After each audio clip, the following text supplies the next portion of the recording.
পূজা ও পূর্ণিমা একসাথে একটি বই 10 ঘন্টা ছাপাতে পারে। পূর্ণিমা একা ওই বইটি ছাপাতে 18 ঘন্টা লাগে। তবে পূজা ওই বইটি ছাপাতে কত সময় নেবে? 22 ঘন্টা, 22.5 ঘন্টা, 22/4 না কোনোটাই নয়। কিভাবে করব? তো পূজা পূর্ণিমা একসাথে দিয়েছে, আমরা লিখলাম পূজা আর পূর্ণিমা। আর একদিকে দিয়েছে শুধু পূর্ণিমা, এখানে লিখলাম পূর্ণিমা। পূজা পূর্ণিমা দিয়েছে 18 ঘন্টা, 10 ঘন্টা, 10 ঘন্টা লিখলাম। শুধু পূর্ণিমা দিয়েছে 18 ঘন্টা, এটাকেও লিখলাম।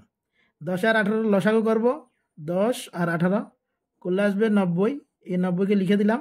9 10 90, 5 18 90। পূজা পূর্ণিমা একসাথে থাকলে 9 একক করতে পারবে আর প্রতি ঘন্টায়। আর পূর্ণিমা করলে একা 5 করে করবে। তাহলে শুধু পূজা কতটুকু করবে আগে বের করে নিই।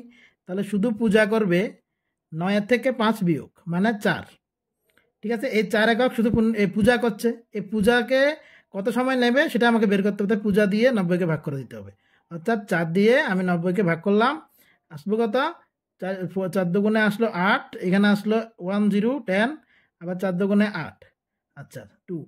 22 সমস্ত, উপরে 2, নিচে হবে 4, 2 দিয়ে কাটলাম 1 2। অর্থাৎ 22 সমস্ত 2 ভাগের 1 ঘন্টা, যেটা আছে অপশান বিতে।